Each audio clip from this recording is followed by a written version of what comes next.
What's up, Nickel City Mafia, and welcome to the Nickel City Rush Hour. Tonight, we're going to get into why Josh Allen is primed to win the MVP this year and why voters will have no choice to vote for him come the end of the season. No choice, Tommy. No choice whatsoever. Our man, JA17. Before I get into that, let me take a moment to give an update on Jake Podger, my regular co-host. Yes, hooray, his baby boy, Sully, was able to come home a few days ago after spending 19 days in the NICU. Baby and mom are doing great, and we are so happy for them. Rumors have it he'll be returning to the airwaves next week. Can't wait to see you, Jake. It's been a while. It's been a month, but so happy for those guys and his family. They've been through a lot. I didn't even know the past 3 weeks. I didn't even know that. All right, congratulations, and I'm glad everything worked out, and you're getting home. Yeah, with the baby. Sure. So that's always good. Get some sleep. Yeah. And then maybe. That's right. Yeah, they've been rotating, because he has a little girl too. So mom and him have been having to rotate who's at the hospital, who's home with their other young child. But it's a beautiful thing now. He sent some pictures with the little girl. I think she's around 2. I could be off on her age, but she's feeding the baby. That's always so special. Mm-hmm. So absolutely love that. During Jake's leave, I've been blessed to have some great friends join me on the show, such as Sean, Keith, and Cody. I thank you very much. Tonight is no exception, as I am honored to have my good friend Tommy from the Mafia Sports Report. Tommy, how are you doing? Tell the folks a little bit about you. Most folks know you over here on the City Mafia, but you got some new things going on. So talk to us about what's going on over in Tommy's world. I know, man. I'm always trying to think outside the box, man. But everybody knows me, so I won't go into who I am and everything but yeah, I always got some new projects going with other channels that I'm trying to start up, and yeah, I mean, I'll dive more into it as soon as I get it going, man. I always, it's weird with me. I always plan stuff, and then it takes me forever to really finally get around to actually doing it and get that push. But no, man, I'm excited for the new project, which is kind of like a comedy type of channel with a little bit of learning, like a learning curve to it. So, yeah, man, you guys check that out. That's Learning with Tommy. I only have one video up right now, guys. So as I get going, I'll get more and more content out. But it's more of a fun thing for me to do. If it takes off, it takes off. But the Buffalo Bills season is right around the corner. And I will be back on track on my channel as far as pushing content out daily, which is the training camp. That's what I normally do. So I can't wait, man. It's been forever, Mike. My God, I know. These off seasons are grueling for content creators. I got to tell you guys, just to come up with stuff, it's it's easier said than done. I'm going to tell y'all right now, for anyone that's watching right now, Mike puts a lot of work in. I don't know. Honestly, I think you guys have been putting more content out than me this offseason. And kudos to you, man, because I just couldn't do it this offseason. I tried, but kudos to you guys, man, over there, what you guys are doing. Well, you told us, you said that's the way to grow the channels, work hard in the off season. So we learned from you, Tommy. So appreciate that. Absolutely. I'm sure. And I've seen your guys' growth. I've definitely seen your views going up, your subs going up. So that goes to show the hard work you're putting in the off season, man. So good for you guys. Good for everybody on your channel. Yeah, I appreciate that, Tommy. Thank you. So, Tommy, you're saying, it's hard to come up with these shows in the off season, but I'll tell you one way that appears to be a good way, and that is just making up some story. Like, I'm sure you heard some ESPN executive said Josh Allen was overrated. Some ESPN executive. No one's been named. So imagine, Tommy, we can make up our own. Say, if we came on the show and said, did you guys hear ESPN executive said Pat Mahomes is only better than Josh Allen because he has a better coach? That's insane. Maybe not really, but maybe. Right. Insert your favorite fake news, Tommy. And right. ESPN executive said blank. And who's going to doubt you? I haven't heard, first of all, I don't even know who started that rumor, but I'll tell you what, it has filled the airwaves for the past week on all the podcasts. You've heard it, right? Oh, absolutely. I heard it. We talked about it on Friday Night Lights. By the way, Roy, with the comment there. I'm a bit of a talker. Roy knows that, but hey man, that's what I do. If I didn't talk, I'd be in a lot of trouble. Yeah, absolutely. 100%. My channel would not go far. So, but anyways, look, man, it's always, I'm always curious on how these, first of all, the anonymous source thing, like it's been going on in sports forever, by the way, but like who gets these, like who initially floated that story out, who talked the anonymous source, like it's crazy to me. But at the end of the day, right, it's a silly, dumb comment. Even if it's fake, even if it's real, even if that's truly a real executive, former executive, whatever that was, that truly believes that Josh Allen is overrated. It's crazy because he's probably 2% of honest national media believes that, and the other I would say is like Nick Wright. I think he agreed with that. So it's crazy nonsense, off-season clickbait type of comment that gets just things going and gets those shows talking about 15-minute segment about Josh Allen. I get it, you know what I mean? Like sometimes we're guilty of that on YouTube channels as well, but no, it's craziness. Josh Allen's numbers prove that wrong. And not only that, like I don't know about you, Mike, but I'm not a total like everything has to do about stats. Like I'm more like, okay, yeah, stats do matter, but they don't always tell the whole story. So, if you're a true fan of your team and you watch your team week after week after week, your player probably better than a lot of other people that aren't that team's fan, right? National media, because all they do really is pull up highlights or pull up the stats, and they don't really know why did Josh Allen throw that interception? What happened on that play? What happened on the fumble? Right? Why did Josh Allen fumble there? Or just anyone, any team, right? And that's where, like, I always tell people, man, sometimes you got to step back, look at the big picture, and really look at the film and see why those interceptions happen, why those fumbles happen. Some are forced, of course. Some are Josh Allen's fault. He's not perfect, but some of them aren't his fault. And I feel like he's been our best player in the playoffs. He's the reason why we get to the playoffs every year, since pretty much he's been here, except for his rookie year. And without him, this team would be a six-win team. I mean, those are facts. So he's our everything. He is our everything. And I don't think he gets enough credit.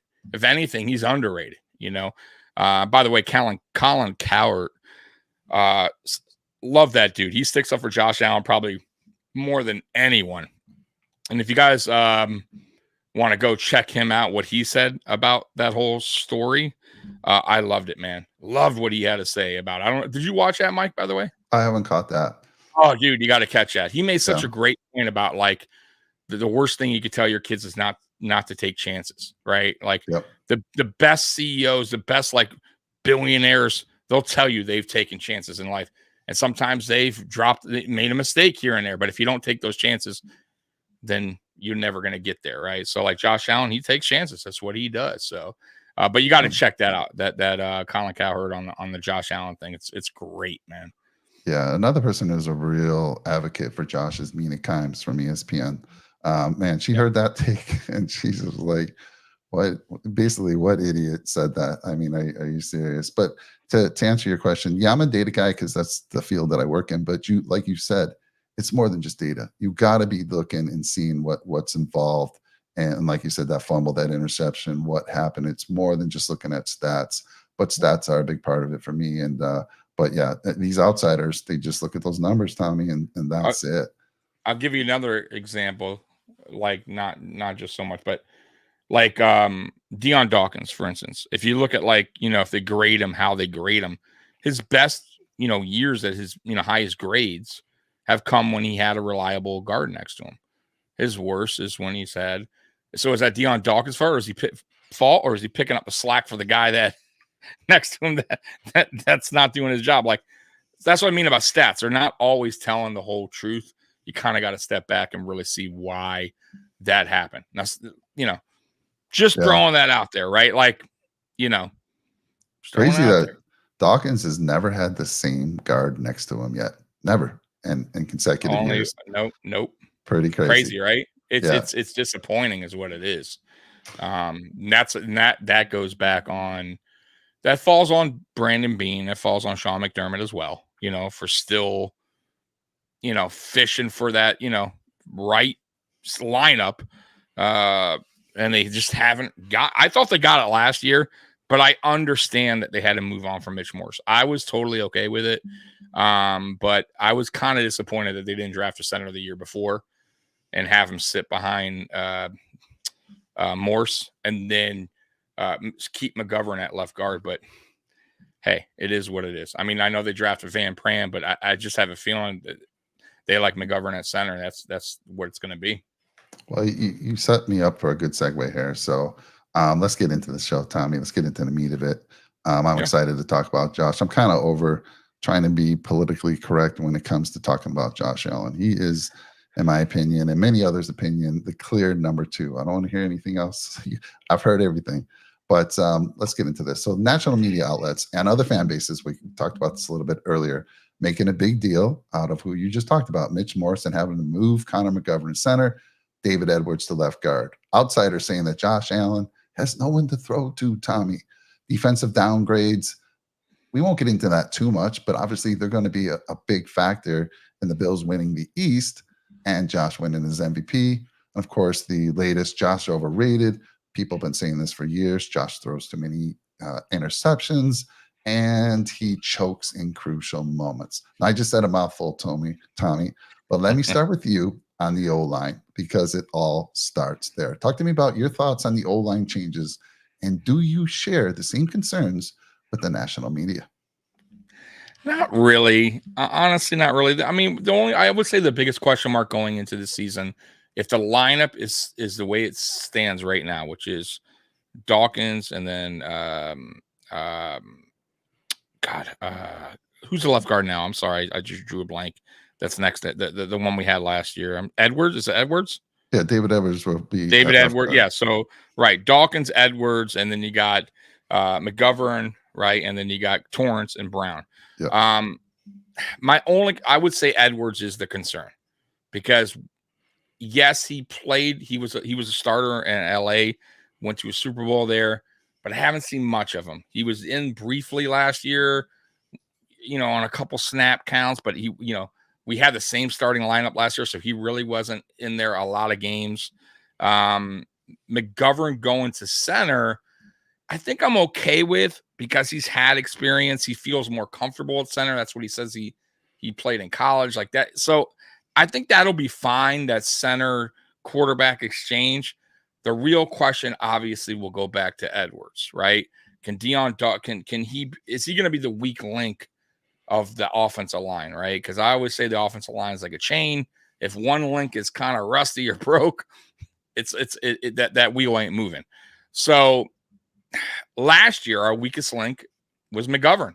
We're going to be honest. He was our weakest link, but he still was okay, right? He did enough to make that offensive line much better than seasons prior. So I would say, like I said, if Edwards can do his job at guard, it will at least match what McGovern did last year, we'll be just fine. Because I feel like you're going to get a better Osiris Torrance in year 2. And not a lot of people are even talking about that, which they should be, because he was really good his rookie year. I expect him to be better his second year. And then you got Spencer Brown, who I expect to be even better than he was last year because he's trying to get that contract.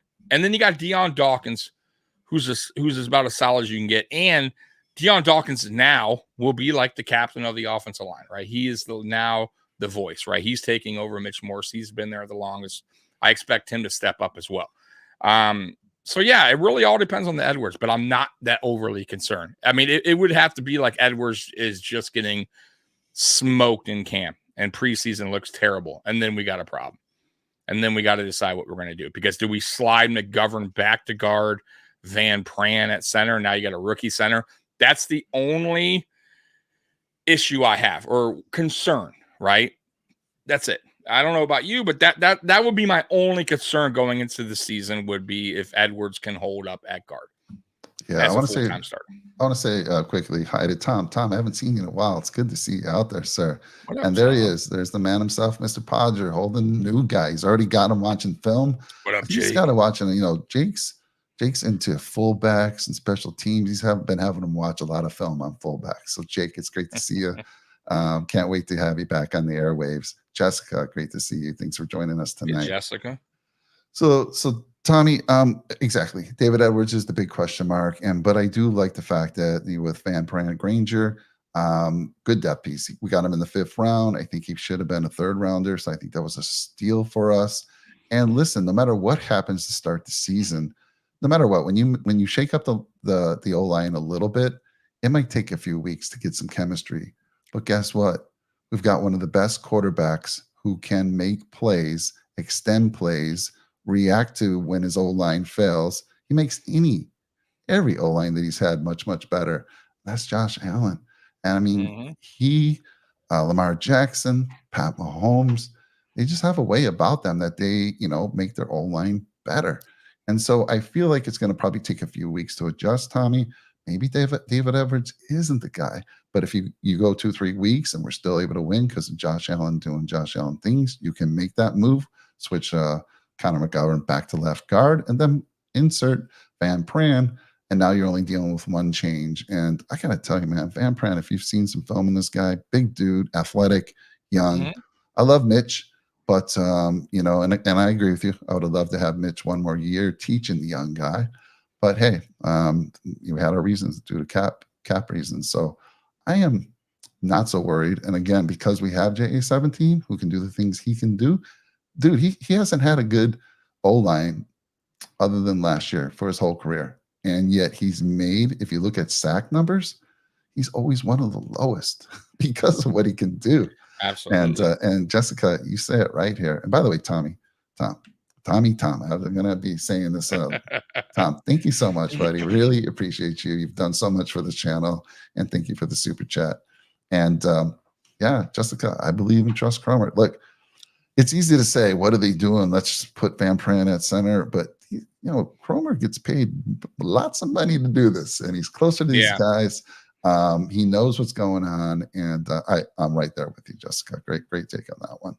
So, Tommy, I'm with you, man. Yeah, I said it last year, by the way. Like I had me and Sean, which is you guys know Sean. He's always a part of Nickel City Mafia. Me and him debated so much last year about Spencer Brown. He was not a fan of Spencer Brown. He didn't believe in Spencer Brown. And the one thing I mentioned, which Jessica brung up, was Aaron Cromer. And I said, you're going to see a much better Spencer Brown going into that 2023 season. Why? Because he's healthy. And 2, he gets to finally work with Aaron Cromer because he didn't have that luxury in 2022. Or 2023 in that off season, 2022 off season, sorry. Because when he got hurt, he had the back surgery. So we got Cromer in 2022. Spencer Brown was resting. He was resting from the back surgery. So he started week 1 with no preseason, no training camp, no nothing. So you kind of saw Spencer Brown not really, still kind of just catching along. 2023, I said, now you watch. He has had time with Cromer. You're going to see a much better Spencer Brown. And that goes to say, again, this year, Spencer Brown working Cromer. So I trust Cromer. If Cromer thinks McGovern is the center to be, at least for this year, then that's what it is. But I was kind of hoping for a competition there, but it's kind of seems like they're leaning already towards McGovern going to be the starting center, kind of like a no matter what deal is kind of how I'm seeing it. Like, I don't see it like last year where it was like Osiris Torrance versus Bates. You know what I mean? Where it was kind of a wide open competition there at guard. I kind of feel like they already stamped in McGovern at center. So I like Van Pran. Like you said, he's a beast, man. Watch his film.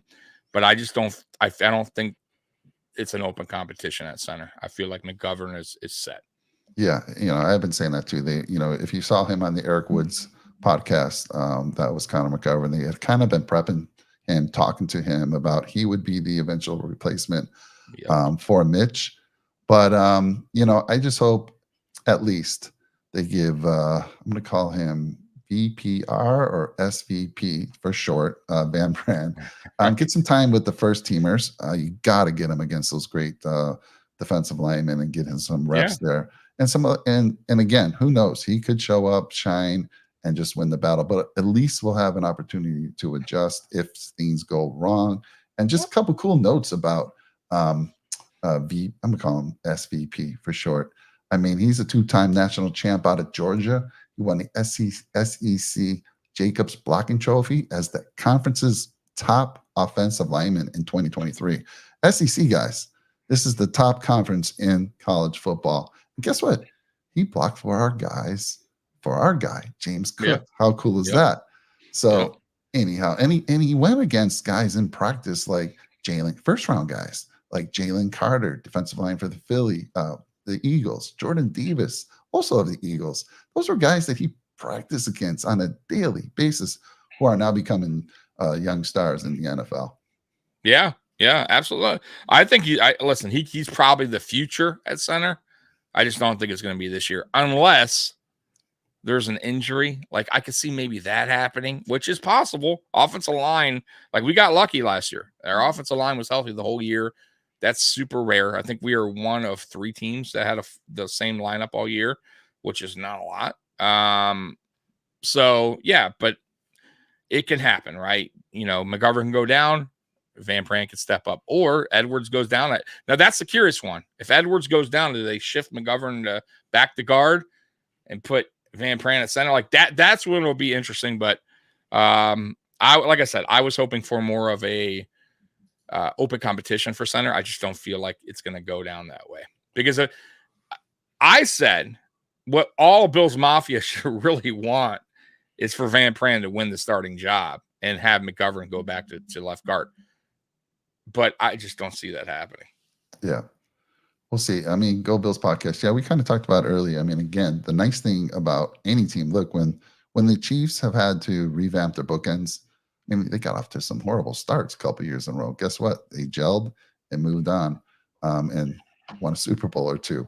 But the key is that you have a quarterback that can help you in that situation, and Josh Allen's perfect for that. John Williams, O-line's a mess.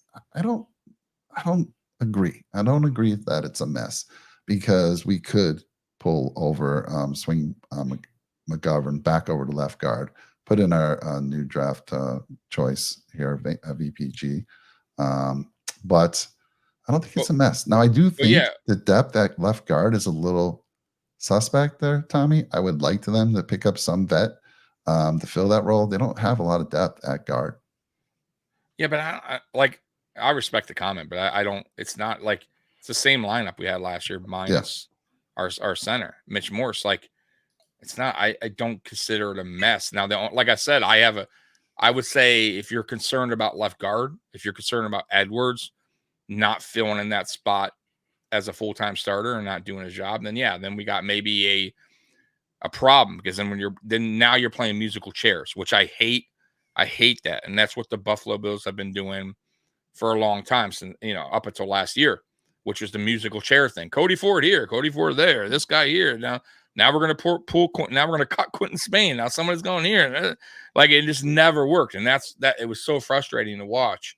And last year it was like such a relief when we got the same offensive line week 1 all the way to the end of the football season. And I just don't want that to happen again. So if Edwards works out, then it's not a mess. Not a mess at all. Like McGovern is more than capable of being a center. He's comfortable at center. He's played center before. So I don't see that as a huge drop off from Mitch Morse.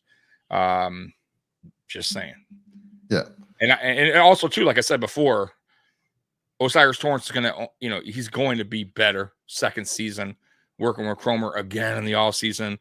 Now he got his first full season under wraps. He's, understanding how the NFL works a little bit more. I'm sure the game slowed down for him. Spencer Brown is going to return even better, in my opinion. Deion Dawkins is who he is. So, yeah, I'm not too concerned about the offensive line. I would say a question mark is there, but I don't think it's a worse offensive line. No, I don't. I agree. And Roy, I heard that too. I heard that after they drafted him. I forget what press conference or where I heard that, but I heard that they want to get Van Pran some reps at guard as well to see how he plays. So because we did, like I just said, we have some depth concerns when it comes to guard in general. Let's see here. Weston. Weston drove. He said 3 hours. Weston, he's a KC Chiefs fan. Drove 3 hours to see the Royals play at the Chiefs Stadium. Got some great barbecue. Sent us some pictures in our Discord. And I'll mention the Discord. If you haven't joined our Discord, it's absolutely free. The link is in the description of the show. So join. We talk sports 7 days a week. It's always somebody chatting it up, and we have Chiefs fans in there, which is fantastic. Some of the coolest guys we have. Let's see. Jessica saying, just got back. I'm excited about Torrance this year. Yeah, I mean, who would have thought? I mean, there were folks. I was one of them. Tommy, saying he was not going to get the start over Bates. I was one of those guys, and he I know came you in, were. I remember. played all year. I mean, Sean was telling me the same thing as you were. Like, he's going to start. I said, "There's no way. This is Buffalo. They don't. This is McDermott. They don't start people rookies that much." But they did, and what a year. And man, he's only going to get better working with Cromer. So totally agree with you there, Jessica. And let's see here. The Bills really like Alec Anderson. Why they let Bates go, in my opinion. Money. And Tom saying, yes, Discord. Yeah, money. Let's see. 10 linemen on the 53. I don't know. 10 linemen. Let's see. Yeah. I mean, possibly. I can't remember what they kept last year on the 53-man roster. Roy, do you know that off the top of your head, or Jessica? Be interesting. I'm not sure either. Yeah. So Anderson, Go Bills podcast saying Anderson, the hidden gem on the roster. All right, well, cool. I think that catches up with the chat. Again, appreciate all you out there. If you're new to the channel, please remember to drop a nickel on that subscribe button. It's free, helps us out. And smash that like button right now for us, if you would be so kind. Great. Again, we really appreciate it. It helps push the show out to others. So listen, Tommy, we talked about that O-line. I'm not so concerned. You said you're not really so concerned. Is there a question mark? Sure. But let's move on to the next big thing that people have been saying. Josh Allen has nobody to throw to. Who's he going to throw to? Tommy, you tell me. Who's he going to throw to? He's got no one. I think people are I think they're worried for nothing. I really do. Listen, do we have a superstar right now on this team, wide receiver? I would say no. There's not like a true superstar yet. I think Khalil Shakir is heading in the right direction. I think Khalil Shakir will be the number one option. He will be number one on the depth chart, at least going into the week one. That's someone you could be excited about if you're a Buffalo Bills fan. I really like his potential, man, of Love being, him. of possibly even being our number one. We'll see, but he's putting in the work. You saw what he did last year at the tail end of the season, or second half of the season. He was our go-to guy for them. I mean, honestly, he was. And if you look in the playoffs, Josh Allen was throwing to him more than Diggs. I mean, he trusted him more than anyone. So, and not only that, he was making plays. So, I think we'll be fine there with Khalil Shakir. And then you got, obviously Keon Coleman, who is a sure-handed, bigger receiver, who's looking good so far early on in camp. We'll see when things really heat up. But I loved him coming out of college. Did a video on him, actually. It's one thing the Bills have had issues with prior seasons is drop percentage. We've been in the top 5, top 3 over the last 3 years in drop percentage, which is not good. And we now have gotten sure-handed guys. So Keon Coleman is one of the best, catchers in college, coming out of college. 50-50 ball, he's going to get it. And he's tall. And that's one other thing, too. We didn't really have big receivers on this team. Our biggest was Gabe Davis at 6'2". Now we got towers. We got 6'4" all over the place, 6'4", 6'5". I actually think Chase Claypool makes the team. I think Chase Claypool is going to be a big help for this team. I also think Curtis Samuel is underrated. I don't think a lot of people are talking about him. and what he can do. So, and then of course Dalton Kincaid, which is a tight end / wide receiver. Allen has a lot of options, and then of course Dawson Knox as well. But he has a ton of options now to throw to, other than just one guy where he has to stick to, which was Diggs.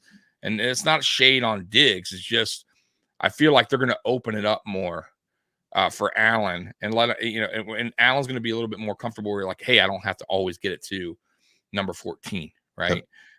So listen, man, I think that's what Joe Brady envisioned going out of that season. That's why when he came in as actually OC, when Ken Dorsey got fired, you saw that in the making, and you kind of saw that's why Diggs was kind of like a little upset, right? Like Allen was spreading the ball more, going different direction, running the ball more. It wasn't the Allen to Diggs show anymore. And I felt like that, that's another reason why Diggs got traded as well. I just felt like, he wasn't really going to be part of the plan. I don't think Diggs was going to be cool with that. Here we are. So I think we'll be just fine. I really do. They're all sure-handed receivers. And by the way, too, everyone talking about speed. We have a lot of speed. Khalil Shakir is fast, guys. He ran like a 4.3 something. Chase Claypool ran he's like one of the fastest tall guys coming out of combine. He's like a 4.5 or 4.4 or something like that. We have speed all over. Curtis Samuel is fast. KJ Hamler, who we'll see if he makes a team, but he's lightning quick. So we have speed, and now we got size to add with that. So not concerned. And then Hollins as well. I forgot to mention him. He's another guy that I don't know if he'll do a lot on offense, but he'll definitely probably make the team on special teams as well. But he's another bigger guy that could block. And by the way, all these receivers too are really good blockers. Yeah, really good blockers. So that means the run game is going to get going. But I don't think you mentioned even MVS, right? MVS has a lot of speed as well. Yes, MVS. I forgot. Yeah, he's a playoff guy. I didn't mention because he just happens to turn up there. Right? And then we got our running backs. All three of them are good receivers out of the back.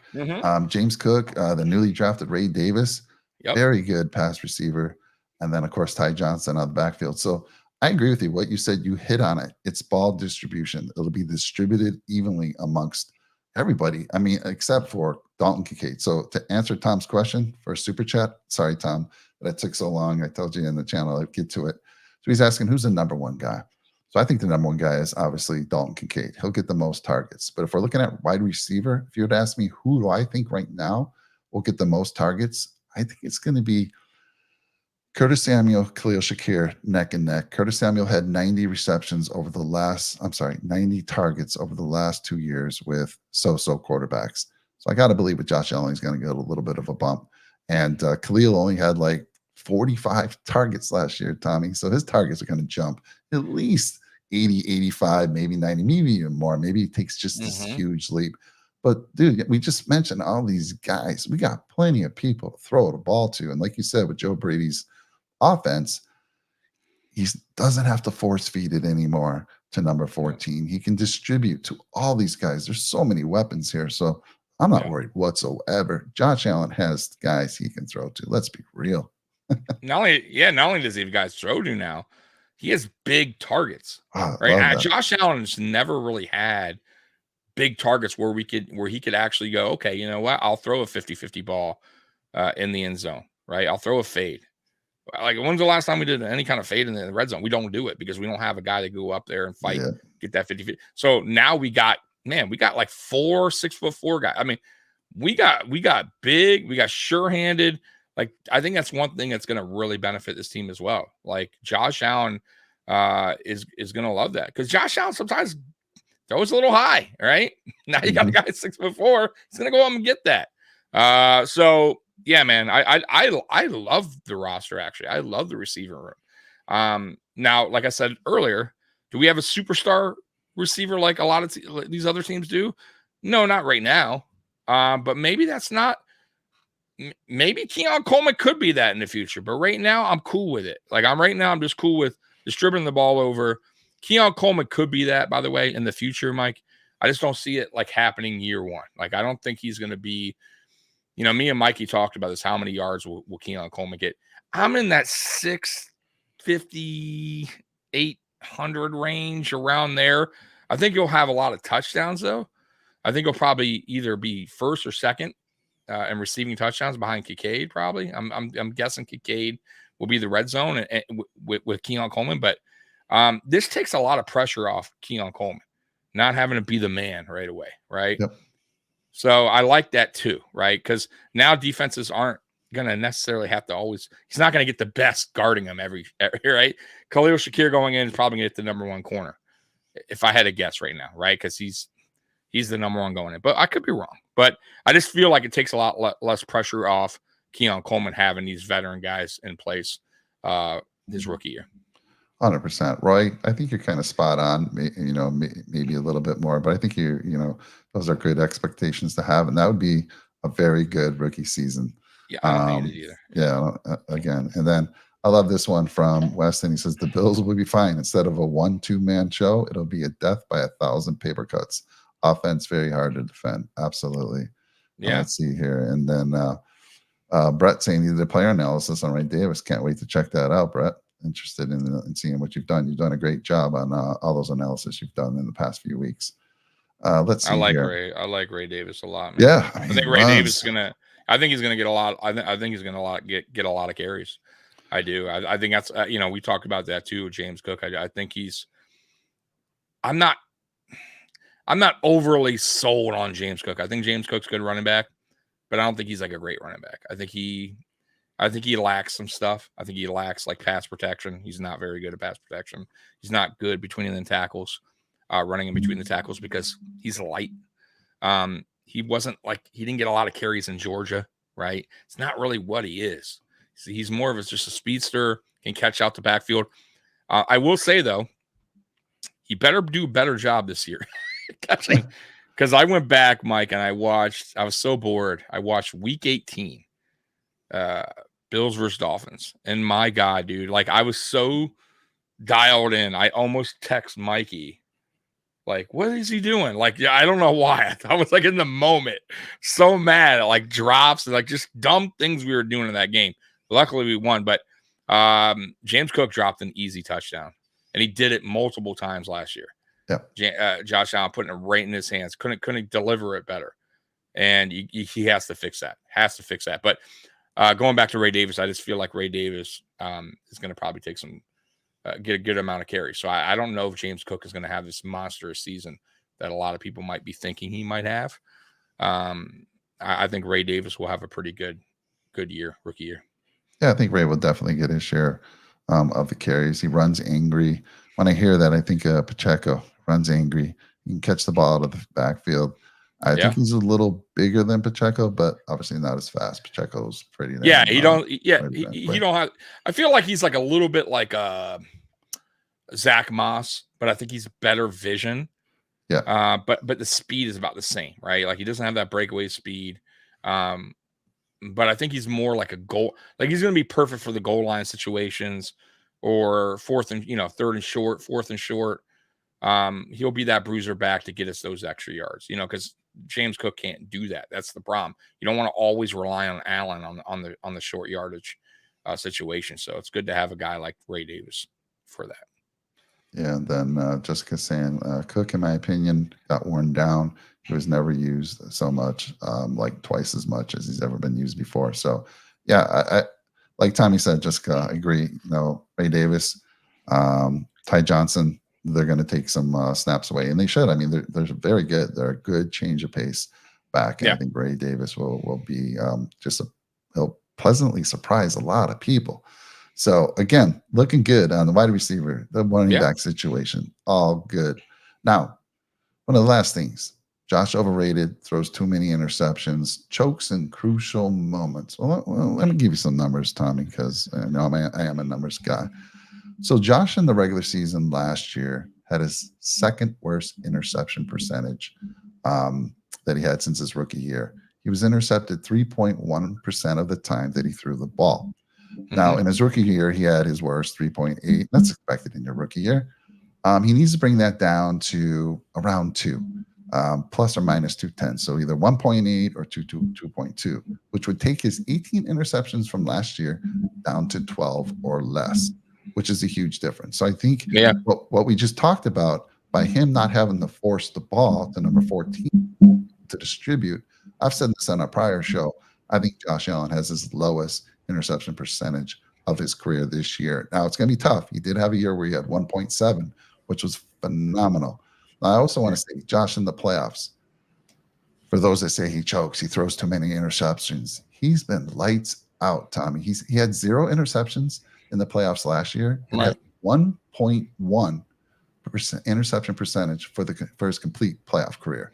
Guess what? That's better than Pat Mahomes, 1.2, better than Joe Burrow, 1.6, and that's a lot better than Lamar Jackson, 3.1 in the playoffs. In the playoffs, Tommy, when it really matters, Josh Allen choked. Josh Allen didn't choke in that 13-second game. Josh Allen didn't miss that field goal last year. Coaches let him down. I mean, they should have gone for it on 4th down when they were driving and not had Bass come in, because Bass was struggling anyway for the past 3 games. And that's stupid. Let's go for it on 4th down and 9 in our own zone. But they were able to get a stop there, so that turned out not to be a big deal. But still, JA-17 has not choked at all in the playoffs. Now, you could argue that, that game against Cincinnati when he got knocked out, that was just, they were worn out, man, Tommy. They had the Damar Hamlin situation. They had the blizzard in Buffalo. They had to actually go to Detroit for a home game. It was horrible. It was absolutely horrible. Yeah, I would say his 2019 season against the Texans was shaky, but I give him a pass on that rookie year. Still trying to find his way, you know what I mean, as a quarterback. But it wasn't terrible. I just felt like I'll give him the pass there. 2020 was really good, except for when we got into that big game against the Chiefs in the championship game. And that was, I think the moment was big, right? You're going against a really good head coach, a team that already won a Super Bowl there, and Mahomes, it just wasn't meant to be there. And then 2021, which was 13 seconds. He played his ass off. That definitely wasn't him. He played really, really good. And 2022 at home against the Bengals, I said it for years up until that point, up until really last year, was we weren't built, at least the offensive line, to play in Buffalo in January. Like, our offensive line was not good. It got pushed back a lot in snow games, stuff like that. We just weren't a short passing team. Cincinnati played that game perfect, right? That's what they do. Joe Burrow was throwing short.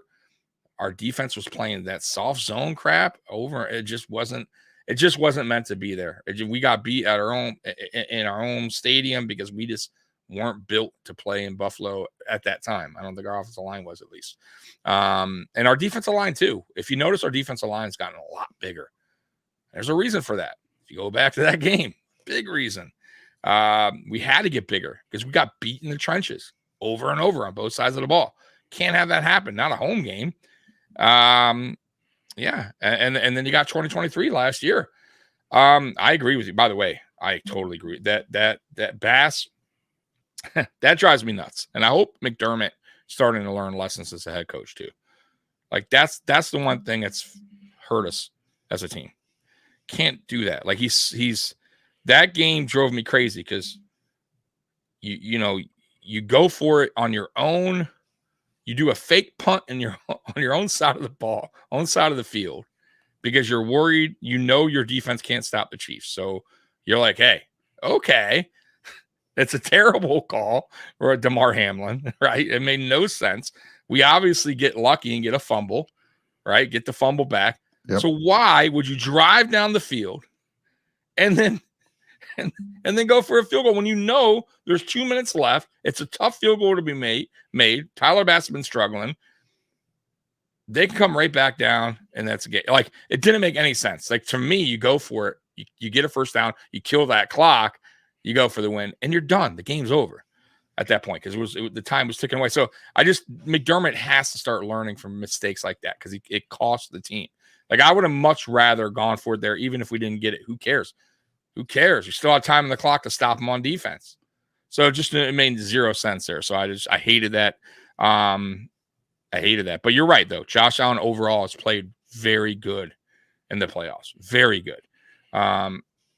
So yeah, we just got to get it together is all. Like certain guys have to step up. You know who didn't step up in the playoffs, Mike?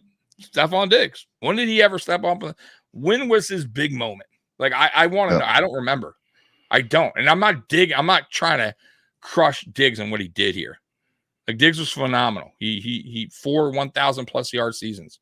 But what did he really contribute in the playoffs that most of the top receivers do? He didn't do much. And that hurt us. It hurt us big time. So I don't know. That's why I don't think that's such a huge loss like everyone else thinks. Yeah. That's just my opinion. Yeah, I agree. I mean, you'll have some that say, well, if it wasn't for Diggs being double teamed, Khalil wouldn't have had the playoffs that he did. But I don't buy into that, Tommy. So there's a lot of number ones that get doubled and still exactly. I mean, it goes back for years. I mean, I don't want to hear it. Yeah, exactly. You're like Eric Moulds had 240 yards in a right? Yeah. NFL. You don't think he was getting worked? There's big time receivers that get doubled and still get theirs. Like I don't want to hear it. Like I don't Jerry Rice back in the day, I'd be like, can nobody stop this dude? Put 3 guys on him. Travis Kelce's another guy. What about the drop? What about the drop that Diggs had for what was a 60-yard bomb that would have put us right? Like nobody. But once again, it's Josh's fault. Like so I mean, like that's what I hate about the whole narrative. Yeah. Like, what has he done? Well, but nobody will talk about that, right? Nobody will talk about the drop pass. Right, that could have set us up for an easier field goal or a touchdown or whatever. They always. That's why I always say they don't step back, look at the big picture, and go, "Why did we lose that game? Why did Josh Allen throw that interception?" Well, Gabe Davis went one way, and Allen went the other. Which in years prior they were on the same page. Last year, by the way, Gabe Davis and him were just out of sync. Allen go one way, Gabe goes the other. You know what I mean? It was just. And it was. I think that also contributed to interceptions as well. Just miscommunications. That was really odd because they never had that. Him and Gabe usually had a good feel for one another. You know what I mean? And I felt like that was lost somewhere last year. I don't know what happened with that connection. So, yeah. Agree. I mean, all the people that are saying negative things are the same people who fear when they see the Buffalo Bills and Josh Allen coming to play their team, especially in the playoffs. So say all the negative things you want. In the end, Vegas has the Bills favored to win the AFC East. Josh Allen is the second favorite quarterback to win the MVP. And when everyone is sleeping on the Bills this year, Josh Allen will be marching towards his first MVP. You will have absolutely no choice to give it to Josh if he wins the AFC East, Tommy, or makes the playoffs, because doing so means Josh had a great year overcoming all the doubters out there, Tommy, all the doubters. You have to give it to Josh Allen if this team makes the playoffs and wins the East, which I expect them to. Your thoughts on that? No, I 100% agree.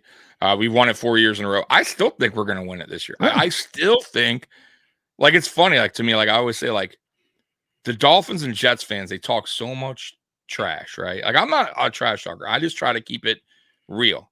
If you go back for the past 4 seasons that Buffalo has won the AFC East, it's been the same old story, right? The Dolphins fans, the Jets fans, talking that trash. And then the same old results, which is it's a long season, and the Dolphins and Jets always fade in the second half of the season. And the Bills tend to always go up. They come around, and they've done it over and over. We did it the year that we were down. I forget what year was that when New England was up on us for a little bit. Was that 2021 or 2? They were up. I think it was 2021 when they won that Hurricane game. You mean? And they were up. They took a lead late in the season, just briefly.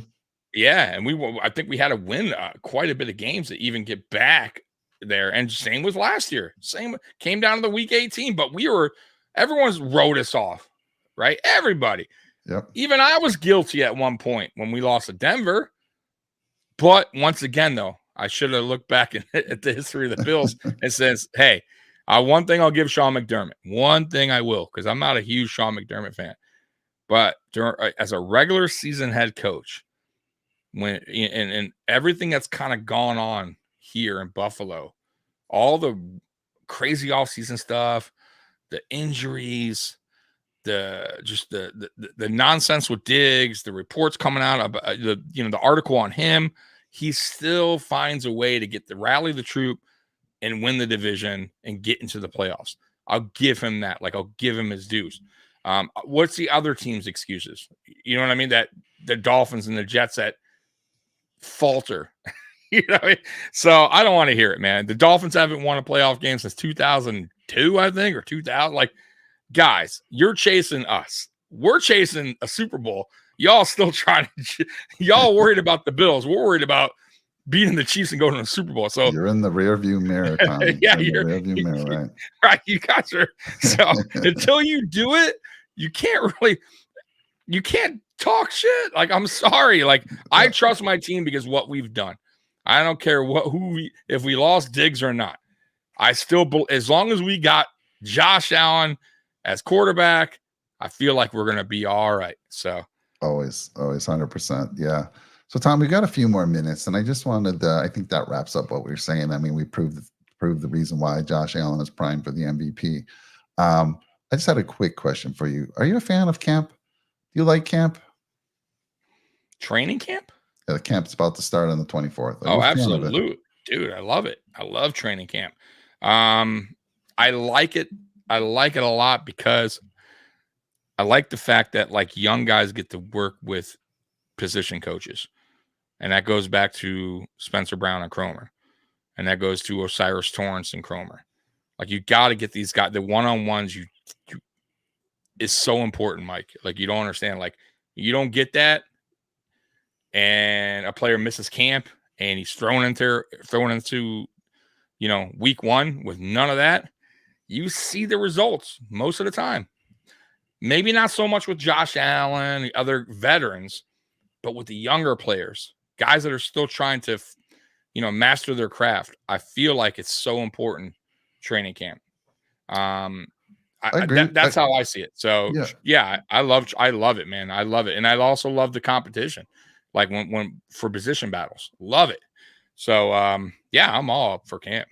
Yeah, well, the reason I ask you that is because I'm not a fan of camp, and I'm not a fan of camp for one reason. Yes, you got to do all what you're saying, Tommy. But me as a fan on the outside, I'm not there at camp. Sometimes I wish it's been a while since I went to a Bills camp. I went to the Rams camp a few years back, right before we whooped them on opening night in Thursday Night Football.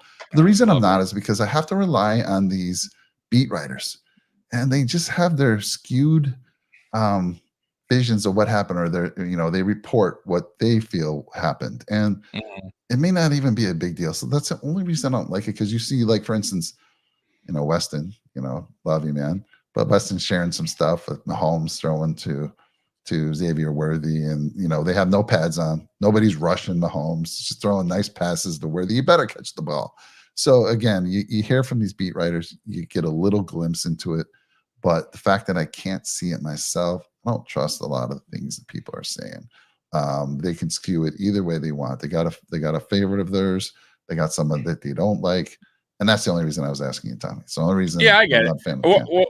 What I do, like, on my channel, like, I love it too, because so I'll do, like, daily videos on training camp. So I'll compile all the video clips I can that are out there, put it on, and I'll react to them, and I'll say, hey, here's what I like. Look, so at least we get to see a little bit of the video clips of training camp. But I get what you're saying, like, who was missing what, what players. I totally get that, but it is what it is. We're not there, so, but it's important. They have to put that work in, and it's also too. It's good to know, even it's just good to know what rookies, especially rookies, are stepping up. You know what I mean? For instance, like Tyler Bass, right? Like, this is an important year for him, man. Like, he has not been that good. Like, he's been okay. Like, I hate to say it. Good guy. I liked him his first year. I thought he had really good potential, but if you really look at the overall misses, like percentage, he's not really like we're paying him pretty top end dollar for a kicker that's missing some pretty easy kicks. And he also has this thing where he kicks it out of bounds a lot of times, which gives the team, the opponent at the 40, like he makes these boneheaded mistakes. And it's an important year, man. He has to step up. I don't want to hear about the holder anymore. Like, Yeah. Stop that. Like Sam Martin, the year before had no problem. Now all of a sudden Sam Martin's a problem. Also, too, by the way, punter. Let's all pray to God Sam Martin doesn't get the job, and the guy from San Diego, Browning, that we drafted, gets it, because yeah, we Sam Martin, he just can't punt. He doesn't have the leg anymore, and he certainly doesn't have it in January when winds are gusting, going crazy in Buffalo. I don't trust him. So let's hope that Browning earns that and wins that job. And let's hope Bass has a better season. We need Bass to turn it around, man. We're gonna need those kicks, you know. Yeah, especially with the new kickoff rules, it's going to be interesting. He's got to be a little more accurate when he's kicking it off inside that 20-yard line. He's got to hit the marker there. Yeah, I mean, how sad was it? Like last year, you were seeing us down the stretch. These kickers were coming in from other teams, kicking 45-yarders, 50-yarders, like they were nothing, 55 plus. Bucker comes in and just nails it in the game against us. And then our guy, who actually lives there and kicks there all the time, misses one of the most important. Again, I don't think he should have been making that kick, but it is what it is. And if you put on the field and that's your job, damn it, make the kick. I mean, come on, you know the wind was blowing to the right. Compensate when you kick it. So, I mean, blew 2 against the Giants, blew the one against Philly. Yeah. Their kicker runs on the field. Terrible weather, kicks a 61-yard. I know. Like, ridiculous. Like, you got to do better, bud. Why can't we have that? And then, Jessica, I agree. Kickoffs are going to be fun. I love the new rule they've instituted. So I love that stuff. So anyhow, Tommy, that's kind of it. We're going to actually, amazing. Yeah. We're going to keep it under an hour. We always shoot for it. It is called the Rush Hour for a reason. But we never hit it for some reason. But thank you. We hit it. We hit it. This is a fun show. I appreciate you. Once again, I have the link to Tommy's, Mafia Sports Report in the description of the show. He's also under our awesome channel segment on our homepage. So go down there if you're not already a subscriber, which I think most of you here, especially in the chat, are. Tommy, I'm looking forward to seeing all the haters, all the trolls coming tomorrow, because when they see my thumbnail, when they see what we talked about, gonna get a lot of flack, but I'm gonna stand up to him. Like I said, I'm done being PC about Josh Allen. He is the number 2 quarterback, hands down. Don't tell me anyone else is. Okay, thank you. I agree. All right, everyone, stay safe, and again, hit that like button for us and drop a nickel and subscribe. We'll see you next week. Yep. Go Thanks, Bills. Tommy. Go Bills. Well.